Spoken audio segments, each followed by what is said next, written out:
La perfección cristiana, según el Espíritu, de San Francisco de Sales, por Emilio González y González, presbítero. Parte cuarta, capítulo 3. Oración vocal. Devociones particulares. Un solo Padre Nuestro, dicho con atención y fervor, vale infinitamente más que muchos recitados a prisa y por rutina. La oración puede ser vocal y mental. Oración vocal es la que hacemos sirviéndonos de palabras o fórmulas determinadas. Verbigracia. La recitación del oficio divino o del Padre Nuestro. Mental es aquella otra oración interior en que el alma se eleva a Dios sin el auxilio de palabras ni de fórmulas externas. Claro está que como no puede haber verdadera oración sin la elevación de la mente a Dios, la oración que llamamos vocal debe ir unida con la mental, es decir, debe ir acompañada de la atención y del recogimiento interior del corazón, porque de lo contrario sería una oración aparente, un vano movimiento de los labios, y a los que así orasen podrían aplicárseles las palabras que el Señor, por Isaías, diría a Israel: este pueblo me honra con los labios, mas su corazón está lejos de mí. Nada más justo y natural que, habiendo recibido del Señor el don de la palabra, empleemos esta en alabarle, darle gracias y pedirle mercedes, esto es, en hacerle instrumento de nuestras oraciones.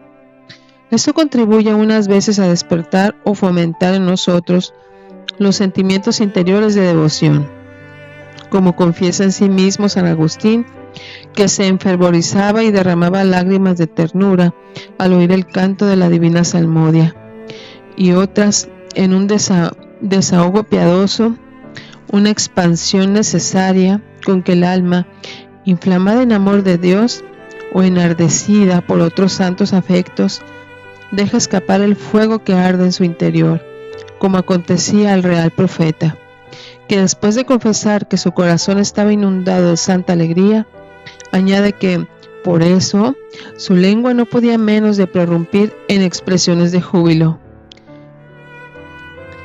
Por aquí puedes comprender cuán útil y recomendable es la oración vocal, de la que siempre se ha hecho uso en la Iglesia y de la que en diversas ocasiones se sirvió también nuestro Señor Jesucristo. Él mismo la recomendó al enseñarnos la oración del Padre Nuestro, que por haber brotado de sus divinos labios y por encerrar en sí lo más perfecto de la caridad, es la más excelente de todas las oraciones. Aquellas personas que no están llamadas a una oración más elevada, la oración vocal bien hecha puede bastarnos para vivir cristianamente y aún para llegar a la perfección. San Juan de la Cruz, hablando sobre este punto, pone en boca del Divino Esposo estas palabras: el primer camino es el de la oración vocal. A quien la doy le entrego un talento y tan bueno que si lo sabe emplear ganará con él el cielo. Y prosigue: si no puedes meditar, hija mía, no desees aquello que no quiero yo que puedas, pues con querer lo que yo no quiero no se llena tu deseo, y para ti es tormento el que no se cumpla. Principia pues a querer lo que yo quiero y lo conseguirás, y bajará a ti la paz. Si yo no te doy estos 2 talentos, ¿quieres tú arrancármelos de la mano por fuerza? No, ciertamente. Humíllate y toma lo que te doy, y esto sin duda es para ti mejor que el cumplimiento de tu deseo. Hay almas muy virtuosas y perfectas que, en comenzando a rezar el Padre Nuestro, el Santo Rosario u otras oraciones devotas, al punto se sienten recogidas y enfervorizadas. Y en cambio, si se les obliga a meditar, pónense en un estado violento, véase acosadas de 100 distracciones, pierden el fervor de la devoción, fatíganse e inquiétense inútilmente y, en fin, no hacen en la oración cosa de provecho. ¿Quién duda que el camino para estas almas es el de la oración vocal? Dice a este propósito Santa Teresa de Jesús: yo estuve más de 14 años que nunca podía tener aún meditación, sino junto con lección. Habrá muchas personas de este arte y otras que, aunque sea con la lección, no puedan tener meditación, sino rezar vocalmente. Y aquí se detienen más.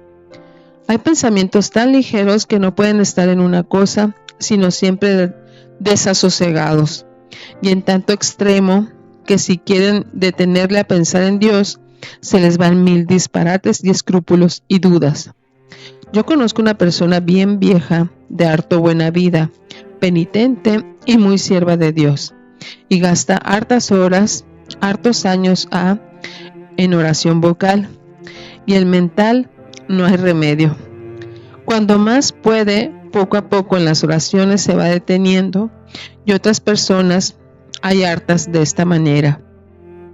Y si hay humildad, no creo yo saldrán peor libradas, al cabo, sino muy igual de los que llevan muchos gustos y con más seguridad en parte, porque no sabemos si los gustos son de Dios o si los pone el demonio. Para consuelo y aliento de las almas que solo pueden tener oración vocal, vamos a transcribir aquí otros hermosos e interesantes pasajes de la mística doctora del Carmelo, maestra, como todos sabemos, de oración.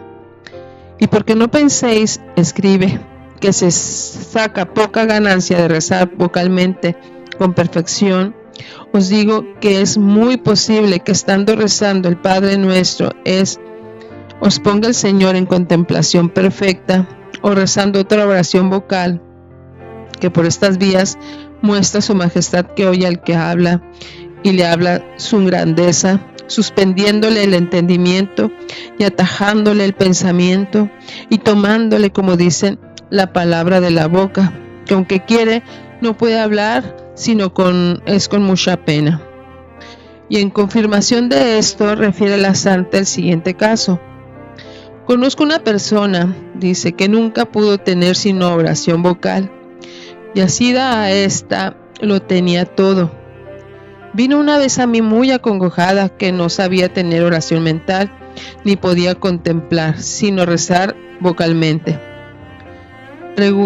Preguntéle qué rezaba, y vi que asida al Pater Noster tenía pura contemplación, y la levantaba el Señor a juntarla consigo en unión. Y bien se parecía en sus obras recibir tan grandes mercedes, porque gastaba muy bien su vida, y aún alabé al Señor y hube envidia a su oración vocal. Ahora, lo que se ha de procurar con gran cuidado es, como decíamos al principio, hacer las oraciones vocales con atención y recogimiento interior, pues nada es más fácil en las personas que oran mucho vocalmente que incurrir en la precipitación o en la rutina, viniendo a hacer su oración superficial y meramente externa, sin que saquen apenas aprovechamiento alguno espiritual. Estas almas especialmente deben tener muy grabada en su corazón la máxima dicha de San Francisco de Sales, a saber, que vale más, incomparablemente más, un solo Padre Nuestro rezado con atención y fervor, que muchos recitados rutinariamente y deprisa. Decía también este santo que se ha de estar con gran reverencia hablando a su majestad y aconsejando a sus hijas las religiosas de la visitación cómo han de disponerse para recitar el oficio divino.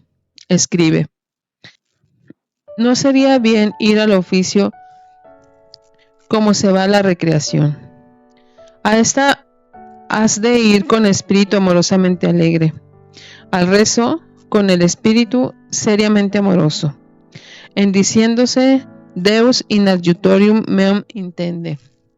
Habéis de considerar que Dios os dice también: estad atentas conmigo.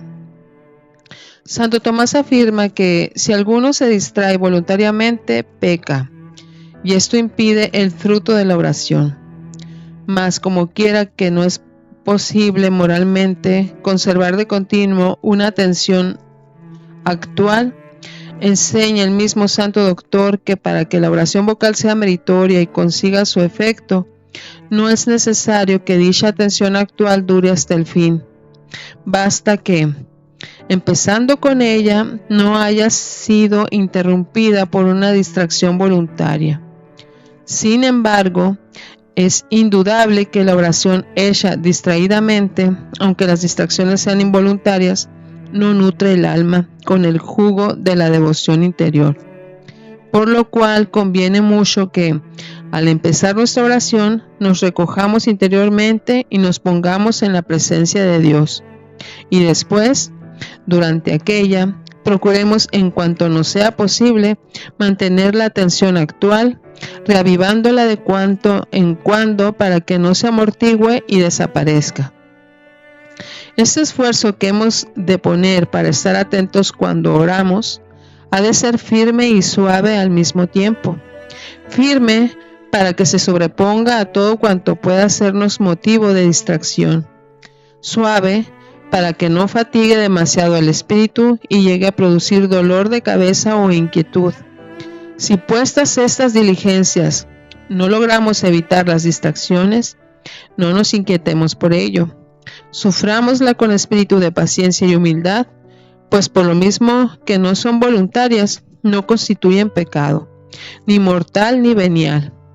Perseveremos, no obstante, en luchar contra ellas, aunque otra cosa no hagamos en la oración, pues con eso cumplimos la divina voluntad. Esta lucha que Dios nuestro Señor está contemplando es muy meritoria ante sus divinos ojos y en premio de nuestra perseverancia en el orar. El Señor nos concederá lo que deseamos u otras gracias mejores aún que las que nosotros le pedíamos. Sírvanos de consuelo en semejantes casos las palabras que dirigió la Santísima Virgen a Santa Brígida, según se lee en sus revelaciones. Hija mía, le dijo, cualquiera que sea la tentación que te moleste durante la oración, persevera. Cuanto puedas en la buena voluntad, en el deseo y en los esfuerzos de orar bien. Tus deseos y tus piadosos esfuerzos serán contados como oración. Y aunque no consigas lanzar de tu imaginación los malos pensamientos, sin embargo, por el trabajo que te tomas para desecharlos, recibirás corona celestial. Aún de las tentaciones sacarás provecho espiritual, si no consientes en ellas. San Ignacio, en su excelente libro de los ejercicios, enseña y aconseja un modo de orar o rezar, que llama el orar por compás, y consiste en que con cada anhelito o resuello se ha de orar mentalmente, diciendo una palabra del Pater Noster o de otra oración que se rece. De manera que una sola palabra se diga entre un anhelito y otro, y mientras dure el tiempo de un anhelito a otro, se mire principalmente en la significación de tal palabra o en la persona a quien reza, o en la bajeza de sí mismo, o en la diferencia de tanta alteza o tanta bajeza propia, y por la misma forma y regla procederá en las otras palabras del Pater Noster. Este modo de orar, que aunque pide cierta reflexión, debe ponerse entre las oraciones vocales, es muy a propósito para avivar la atención y devoción, y muy útil y recomendable, especialmente para aquellas personas que tienen la mala costumbre de rezar muy deprisa. Al principio parecerá un poco extraño, después será muy fácil y practicable. El mismo San Ignacio, en el citado libro, indica otro modo de orar, que si bien se apoya en la oración vocal, participa ya más de la oración mental y aún de la oración afectiva, de las que hablaremos en los capítulos siguientes. Consiste, según palabras del santo, en que la persona, de rodillas o sentada, según la mayor disposición en que se halla y más devoción le acompañe, teniendo los ojos cerrados o hincados en un lugar, sin andar con ellos variando, diga Pater, y en la consideración de esta palabra tanto tiempo cuanto haya significaciones, comparaciones, gusto y consolación en consideraciones pertinentes a tal palabra, y de la misma manera haga en cada palabra del Pater Noster o de otra oración cualquiera que de esta manera quisiere orar. Así, por ejemplo, al decir Padre, puede saborear y regalarse con esta dulcísima palabra y hablando con Dios nuestro Señor, decirle con ternura y amor, mental o vocal: sí, Dios mío, vos sois mi Padre. Padre amorosísimo, Padre bondadosísimo, Padre el más amante y el más solícito de los padres. Padre, porque me habéis criado, Padre, porque me conserváis. Padre, porque me habéis redimido con vuestra preciosísima sangre. Padre, porque me colmáis de innumerables beneficios y me tenéis preparada una gloria eterna. Yo, aunque no lo merezco, quiero ser hijo vuestro y portarme como cuadra a hijo de tan buen Padre nuestro. No solo eres mi Padre, lo eres también de todos los hombres. A ninguno excluyes de tu bondad y de tu cariño paternal. A ninguno niegas las gracias necesarias para santificarse y salvarse. Oh, que todos te conozcan como verdadero Padre y que todos te amen y te amemos como verdaderos hijos. Que estás en los cielos, allí estás especialmente, Señor, y allí es donde queréis revelar a vuestros escogidos los esplendores de vuestra gloria. Pero yo creo y confieso que estáis en todo lugar, por esencia, presencia y potencia, y que estáis en medio de mi corazón y de mi espíritu, que estáis sobre todo de un modo real y verdadero en el santísimo sacramento del altar, para ser nuestro alimento, nuestro consuelo, nuestra dulzura, nuestra alegría, nuestra fortaleza. Padre nuestro, pues que estás en todo lugar, concédenos la gracia de que andemos en tu presencia con grande veneración y acatamiento, y con un santo temor reverencial para no hacer ni decir ni pensar cosa alguna que ofenda a tus divinos ojos. Santificado sea Él tu nombre. Oh Padre nuestro y Señor nuestro, yo deseo en todas las veras de mi corazón que tu nombre sea santificado, conocido, honrado y glorificado por todo el mundo. Haz, Dios mío, que toda criatura doble su rodilla al pronunciarse tu santo nombre y el nombre adorable de Jesús, tu unigénito Hijo, que este nombre sea conocido, amado y glorificado por toda la redondez de la tierra. Que le conozcan, Señor, le honren y glorifiquen los infieles, los herejes y cismáticos, y sobre todo, que le adoremos y veneremos tus hijos predilectos, los hijos de la Iglesia Católica, que nunca ese nombre santísimo sea profanado ni escarnecido con palabras impías y blasfemas. Y así, o de otra manera análoga, según la devoción y espíritu interior de cada cual, se puede continuar discurriendo sobre las demás palabras y peticiones de la oración dominical, deleitándose en la contemplación de las mismas y sacando jugo de santos deseos, de encendidos afectos, de fervientes súplicas y, en fin, de animosas resoluciones para entregarse cada día más de veras al amor y servicio de Dios nuestro Señor, que debe ser el fruto práctico de todas nuestras oraciones.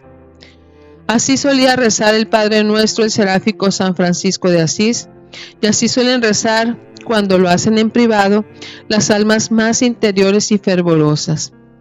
Otra sería la índole de la piedad y otro los frutos de la devoción de muchísimas personas, si en vez de recitar tantas oraciones precipitadas y rutinariamente, se acostumbrasen a rezar de la manera que queda dicha. La oración rutinaria y acelerada puede compararse a una lluvia torrencial y pasajera, que no cala las capas de la tierra y cuyos efectos son muy poco benéficos y duraderos, si es que no son perjudiciales. En cambio, esta otra oración, pausada, reflexiva y afectuosa, es como la lluvia menuda, continuada y tranquila, que se empapa en el terreno, que humedece las raíces mismas de las plantas y las fertiliza, comunicándoles la savia vital que después ha de convertirse en sazonado fruto. Niños, he hallado de 11 años, escribe el celosísimo Padre Mash, que amaestrados por el Espíritu Santo, tanto gusto hallaban con solo rezar un Padre Nuestro, tan altos y tiernos afectos concebían al considerar el regalado nombre de Padre, que se deshacían en lágrimas y se les pasaba largo tiempo en suave y utilísima contemplación. Esto es hacer lo que el apóstol decía: oraré con el espíritu, oraré con la mente. Dichosas almas en verdad. Hemos hecho, como has visto, una especie de paráfrasis de las primeras palabras del Padre Nuestro, para instruirte, alma devota, y darte alguna norma u orientación práctica acerca de este modo de orar. Pero te advertimos al mismo tiempo que en la oración, que no es estricta o preferentemente vocal, sujeta ya a fórmulas concretas y determinadas, como por ejemplo el oficio divino, conviene por lo común hablar poco, según nos lo aconseja nuestro Señor Jesucristo cuando nos dice: al orar, no afectes a hablar mucho, como hacen los gentiles, que se imaginan haber de ser oídos a fuerza de palabras. No debemos multiplicar o variar demasiado las palabras que dirijamos al Señor, ni tampoco los conceptos o discursos de la mente. Lo primero, porque la soberana majestad, para oírnos y atendernos, no necesita que empleemos muchas expresiones diversas, ni que discurramos sutilmente sobre muchas cosas. Y lo segundo, porque la excesiva multiplicidad de ideas y de palabras en la oración suele ser causa de que el espíritu, al andar así divagando, se quede vacío de afectos y de devoción interior, y saque poco fruto de sus oraciones. Por eso San Francisco de Sales, tan amante de la unidad y sencillez en todo, decía que es preferible una aspiración o jaculatoria repetida 100 veces a 100 jaculatorias dichas cada una sola vez. Y en confirmación de esto traía el ejemplo de los santos, como el de San Francisco de Asís, que a veces pasaba horas enteras pronunciando y gustando la dulzura de estas solas palabras: Dios mío y todas las cosas. Y el de San Bruno, que exclamaba repetidamente: oh bondad. Y otros a este modo, y añadía, para mejor dar a entender su pensamiento, que cuanto más se detiene la abeja sobre una flor, más miel saca de ella. Nosotros te recordaremos también, querido lector, el ejemplo de nuestro mismo Salvador en el huerto, pues pasó largo tiempo, según nos refiere el Santo Evangelio, repitiendo la misma súplica a su eterno Padre: Padre mío, si es posible, pasa de mí este cáliz, mas no se haga como yo quiero, sino como lo quieres tú. Por tanto, cuando en lo que pensamos o decimos al orar no hallemos fervor ni devoción interior, entonces sí podemos y nos será conveniente echar mano de otras consideraciones y valernos de otras palabras propias para despertar el fervor. Pero mientras una misma idea piadosa, un mismo afecto, una misma plegaria nos mantenga enfervorizados y unidos con Dios, no tengamos inquietud por tocar otras cosas. Ya lo advierte también San Ignacio en el lugar citado, donde dice que si la persona que contempla el Pater Noster hallare en una palabra o en dos tan buena materia que pensar, y gusto y consolación, no se cure pasar adelante, aunque se acabe la hora en aquello que haya. Esta santa simplicidad y sencillez de la oración, escribe el padre Villacastín, pedía sin duda el real profeta cuando exclamaba: ¿quién me dará alas como de paloma y volaré y descansaré? Interpretando estas palabras, San Ambrosio se pregunta: ¿por qué, deseando el santo profeta volar y subir a lo alto, pide alas de paloma y no de otras aves? Pues hay otras más ligeras que las de la paloma. Y responde: porque sabía muy bien que para volar a lo alto de la perfección, para tener una muy excelente y levantada oración, son mejores las alas de paloma, esto es, los corazones simples y sencillos que los agudos y sutiles entendimientos. Y por eso muchas veces personas muy humildes e ignorantes tienen mejor oración que otras más entendidas e ilustradas. Ahora, por lo que toca a las prácticas de piedad o devociones particulares que acostumbres a hacer, solo te recordaré lo que dice San Francisco de Sales, hablando de los ejercicios espirituales en general, a saber, que lo que debemos procurar en ellos es practicarlos con gran perfección, no multiplicar inconsiderablemente su número, y que tales ejercicios han de ser sin perjuicio de las propias ocupaciones, y nunca tan largos que fatiguen el espíritu o molesten a aquellos con quienes vivimos. Una de las sentencias más ordinarias y repetidas por el santo sobre este punto era esta: poco bueno, poco y bueno. No recargues, pues, tu reglamento u horario con rezos excesivos, con devociones numerosas y largas que no puedas buenamente cumplir, pero al mismo tiempo sé fiel y constante en cumplir con puntualidad y perfección las que prudentemente te hubieras impuesto, no omitiéndolas nunca por pereza. Y decimos por pereza porque, como indicamos en otro lugar, tampoco se está tan ácido a tales devociones que el omitirlas o interrumpirlas cuando haya un motivo justificado te produzca enfado o inquietud, sino que en tal caso has de saber prescindir de ellas con el ánimo tranquilo y el rostro sereno, contra lo cual pecan todos aquellos que se disgustan e incomodan en cuanto se les impide practicar alguna de las devociones que son de su gusto, con lo que vienen a manifestar que buscan más de su propia satisfacción que el cumplimiento perfecto de la divina voluntad. Resolución. Procuraré hacer mis oraciones vocales con grande atención y devoción, evitando en ellas la precipitación y la rutina. Jaculatoria. Jesús mío, enséñame a orar y haced que a la oración que pronuncio con los labios acompañe el fervor del corazón.